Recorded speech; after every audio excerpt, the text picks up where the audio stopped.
Video game leak culture definitely took a huge step in popularity with the rise of the internet. What used to be regulated to the pages of video game magazines with alleged information and upcoming news that wasn't given out to the public quite yet has now become a daily occurrence on the internet. People are always thirsty for the next bit of information from their favorite video game companies. And no one seems to ever be satisfied with what they have now. They want to know what's coming up next. Now, video game leak culture has, of course, become a very profitable industry for some individuals. Leaks are all over the place. If you're on the internet, you're probably going to see video game leaks related to your favorite companies and your favorite franchises. But two companies that seem to hate leaks a lot more than other companies are Nintendo and the Pokemon Company. And there have been a couple of instances that have happened very recently that shine a light onto this. Some of the things I can understand, some of the things not so much, some of the things take twists and turns that I don't think anyone could have seen coming. So I want to talk about all of this stuff today because I find it to be very fascinating, and I hope you find it to be fascinating too. So let's talk about why Nintendo and the Pokemon Company are mad at you for simply existing on the internet and seeing things that maybe you weren't supposed to have seen. Hit subscribe if you're new, pal. The first thing I want to talk about is arguably the more bizarre of the two things, and this involves the Twitter account known as Stealth. Twitter, X, whatever you want to call it, I don't really care. Now, if you've ever been on Twitter and you follow any sort of Nintendo accounts, you've probably seen something posted from Stealth before. You know, this man is probably one of the most diehard Nintendo fans I've ever met. And yes, he talks about other stuff too, but this man lives and breathes for Nintendo. And he likes to post things that he finds online, you know, share information with people. Usually it's nothing too bad or nefarious or anything like that, like some of the leaks we'll talk about, but just basic stuff that has existed since the dawn of time or an opinion on something. Stealth used to like to take things that were in the Nintendo Today app, which of course is a free cell phone app that you could download to get updates on Nintendo things, and share some of the things on Twitter because Nintendo doesn't seem to be doing that anymore. And he got in trouble. I've received 4 DMCA takedown requests over the last few days regarding art that's posted on Nintendo Today. This art has already been on the internet for years, so I'm not sure if it's actually from Nintendo or someone pretending to be Nintendo. So silly. So here's one of the instances where he dared to share some artwork. Because, you know, that's a crime in some countries, pal. The Legend of Zelda, the Minish Cap key art from Nintendo Today. Media not displayed. This image has been removed in response to a report from the copyright holder. Now, Stealth does like to leave the door open here. Maybe it's Nintendo, maybe it's not. Spoiler alert.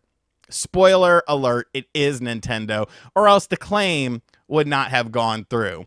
And this is key art for a game that released on the Game Boy Advance. This isn't new. This isn't anything, you know, prominent or anything. It's just because this is being displayed in the Nintendo Today cell phone application. An image of key art that you shared to the world via your application that has been on the internet since the key art was ever first showcased for the Game Boy Advance, but you are going through and DMCAing things like this. And I don't understand why. What's the point? What are you trying to accomplish here? Like a genuine question. This isn't Nintendo bashing or anything like that. This is a genuine question. What are you trying to accomplish when it comes to taking down this key art of The Legend of Zelda, the Minish Cap, that you happen to post on the Nintendo Today app? So can nobody share that image of the key art ever on Twitter or on X or something like that? Like that's a violation, because what if somebody just happened to share it and they didn't know about it? You know what I'm saying? Like, they don't know about the Nintendo Today app because not everyone is always online and always privy to things. Like, it just seems like a foolish thing to do, to DMCA strike this. It's funny. Admittedly, it's very funny to me. I did get a good chuckle when I saw that, you know, Stealth got hit with those DMCA claims, because it's just like, why? I don't get it. I don't understand it. But this other thing is definitely a bit weirder. So Nintendo's mad at you because you dared to look at Nintendo Today key art from 20 plus years ago that was shared on Twitter because you're a bad person. You're a bad person. But the other situation, of course, involves the Pokemon Company. And this one definitely has roots in much more nefarious things involving the Pokemon Terra leak from roughly a year ago, where an individual or group of individuals essentially hacked into Pokemon servers and downloaded information that they were not supposed to have, including upcoming games, employee information, and I'm definitely not co-signing on that sort of stuff. That's obviously, illegal, very scummy. Lots of ramifications can come from that. Nintendo actually back in April had a Discord user that they were targeting called Game Freak Out, and they were trying to get a California court involved to basically find out who this individual was so that they could charge them appropriately. I'm not justifying the leak itself, the hacking of information, and the gathering of information, but you do have to understand one thing.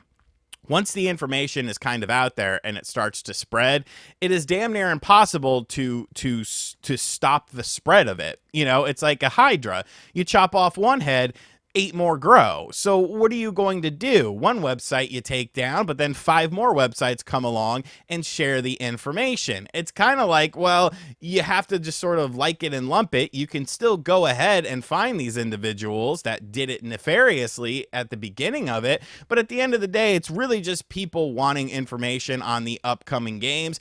And if places are providing that information, although it was done by nefarious means, but that information is out into the public, it's definitely very hard to put a stop to it. Well, not in the world of Pokemon, because they're going to keep trying, damn it.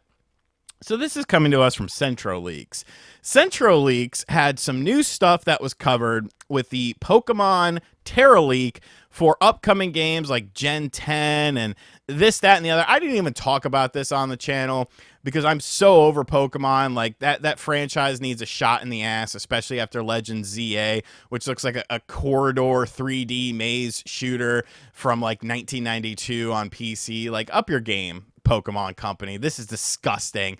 But it doesn't matter because it's still going to sell 1 million copies. But Central Leaks was basically posting information involving these Pokemon Terra leaks and allowing people to see stuff that maybe they hadn't seen before. So, of course, what ends up happening is that this information spreads all over the internet like wildfire because everyone wants a piece of it. Everyone wants to be able to talk about these leaks. Your favorite Pokemon YouTubers who just do it for the love of Pokemon will be the first ones to cover these leaks because they don't really care about Pokemon. They care about getting money from the Pokemon fan base. Oops, did I say that out loud? I mean, come on. I think everyone understands that. That's kind of the motive with these people. There's a reason why your favorite Pokemon YouTubers are positive about every single thing that Pokemon does, because they want you to be happy and they want you to be excited for the games. But when it comes to this, Central Leaks was basically sharing some information and then said that Mr. Takato, oh God, Utsunomiya,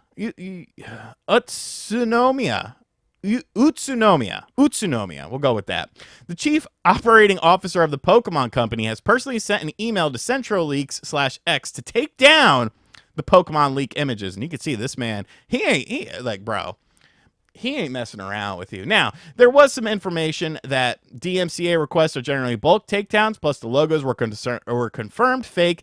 Original Illustrator files were shared, proving that they were fake from a 4chan logo, but then they updated it saying, funnily enough, they took the bait. Among the images they requested X to take down was the leaked Pokemon Wind and Wave logos. They are real. And you can see here, there's a lot of chatter about it, you could say this, that, or the other. Did they take the bait? And you can see I have this account muted because I don't care about Pokemon leaks unless it's something we're talking about. Now, was this put out there so that they could see if people were taking the bait and stuff like that?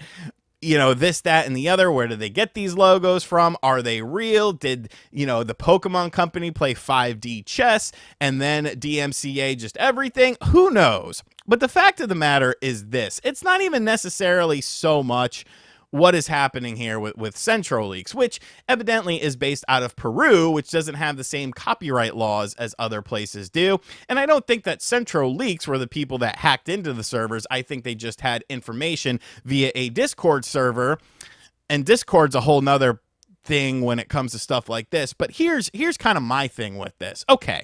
Okay, the leaks are real, the leaks are fake, whatever the case may be.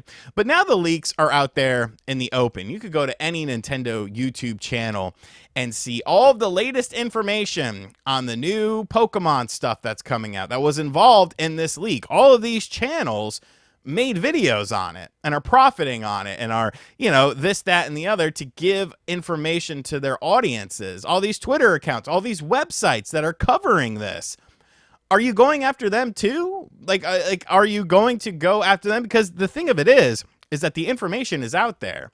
So by doing things like DMCA, takedowns and stuff like that, if anything, it just kind of adds legitimacy to it. It kind of adds legitimacy to, oh, well, these are definitely real images, because if they were fake images, why would the company want you to take them down? You can make an AI Mario, flying into outer space naked right now with Sora 2. And I don't think Nintendo's going to take that down because you said that it was Super Mario Galaxy 3 leaks, because it's obviously not a real thing. But with things like this, it definitely adds a bit more credence to the fact that these images are indeed real.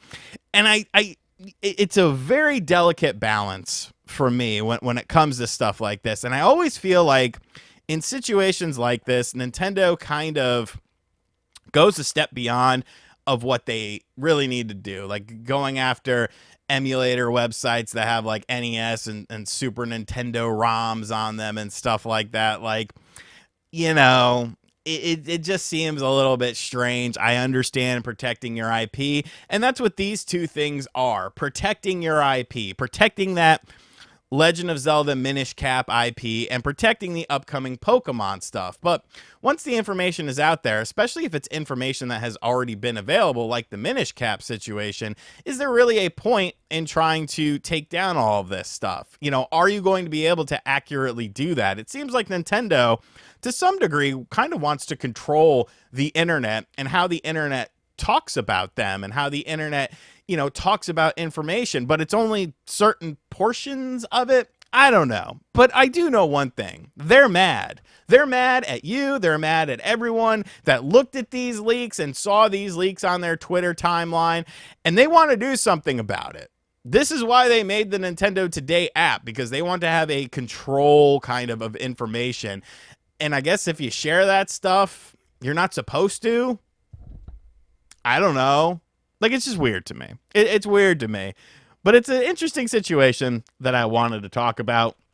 Pokemon Company, don't come after me. I'm not showing any Pokemon leaks on this channel. There are lots of other channels that showed the image and stuff like that, which people are like, oh, this is gameplay. And I'm like, no, that's artwork, stupid. Like, you really think that's gameplay? Like, come on, dude. But don't come after me. I'm just talking about the situation. I'm just, trying to look at both sides of the coin. I do understand that, you don't want things to get spoiled and stuff like that, but it's kind of one of those situations where once the information is out there, the people that are going to want to find it are going to find it. They're going to seek out that sort of stuff, and the people that want to stay surprised will try to avoid it, but it's kind of unavoidable at this point in time unless you just don't go on social media, which is probably a good thing for most people because people spend way too much damn time on social media. Anyways, guys, let me know what you think of this stuff in the comments section down below. Do you agree with Nintendo issuing DMCA strikes for you daring to share that Minish Cap key artwork?